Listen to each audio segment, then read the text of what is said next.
Well, now there's going to be articles of excommunication brought against Yehuda Ferris of Chabad of the East Bay of Berkeley. Why?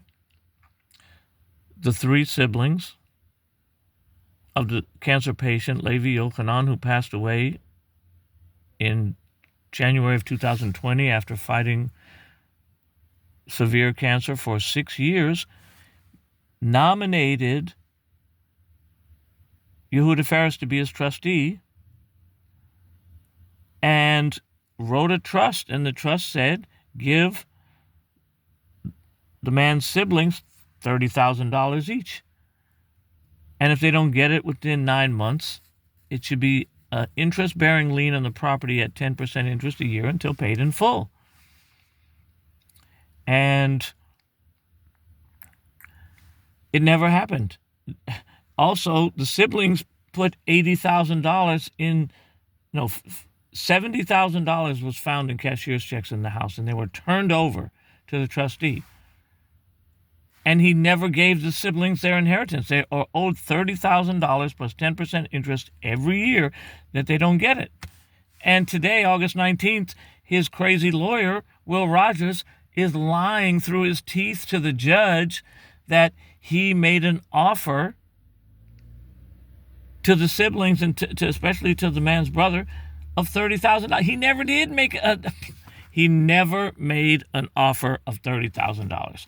The closest he ever came to any vague offer was less than $20,000. Okay, he didn't say how much less. He said less than 20. Did he say 19? Did he say no? He just said less than 20. And get out in May of 2022. And he wrote a threatening letter. And he said, you better get out in 2 months, or we're going to charge you 2.5 years rent, and you're not going to get anything. So get out. And it was in the middle of the pandemic when 250,000 people died of COVID in 2022.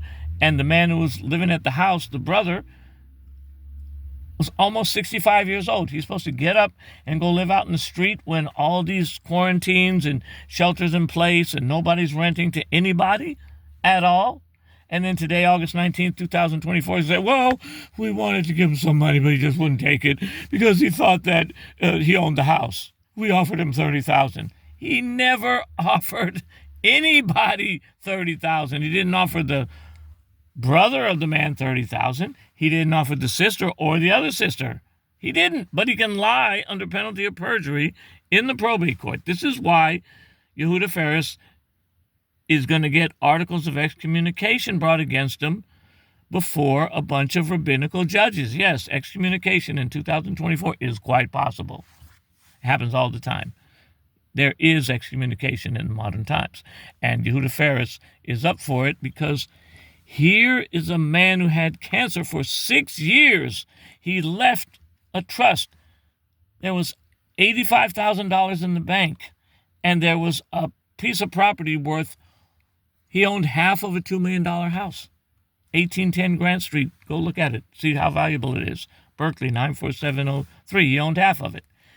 Instead, and the trust said, give the siblings $30,000 immediately. If they don't get it in 9 months, it becomes a lien on the property. It's an irrevocable trust. And what happened? He never gave them the money. He never put a lien on the property. He sold the property for $82,000. It's 2 blocks from his building that he uses for his empty synagogue at 1710 University Avenue. And here it is 4 years later. The siblings are homeless, penniless, starving, don't even have Holocaust emergency funds to get out of the United States. And this guy's living in a $5 million 6-bedroom mansion. And his crazy lawyer, Will Rogers, is already senile probably, is lying through his teeth in front of the judge that, well, we tried to give him $30,000 and he wouldn't take it. They never gave anybody any offer of any money. They mumbled something about less than $20,000, and they get called on it. And right now, at the end of the day, for nearly 5 years after the man passed away, has the man's youngest sister got a dime? No. Has the man's second youngest sister got a dime? No. Has the brother who took care of him faithfully for 6 years? No, nothing. It's all gone. And they go to the court and say, well, we tried to give him his full $30,000. First of all, they never made the offer of $30,000. And even if they did, it wouldn't have been enough, but they never made the offer. They're technically $30,000 plus 10% interest a year for 2 years is about $37,000. They never even made the offer of 30. They said something about less than 20. Never in writing. Never just one call. Get out in 2 months, and we'll give you less than 20. Oh, you don't want to get out? Oh, here's your eviction notice. And then the eviction took them 14 months. They thought they could get the guy out immediately. And now, 4.5 years later, there's nothing left in the trust. Absolutely liquidated. But they're living in a $5 million 6-bedroom mansion down the street from the Claremont Hotel. They gave their lawyer like $50,000 in attorney's fees to fight the guy who only started fighting after the property was sold for $82,000 and after the money in the bank was liquidated. These are not Jewish people. That's why these articles of excommunication are going to happen. And Yehuda Ferris is going to be excommunicated, Mitzvah Hashem, from the Jewish people.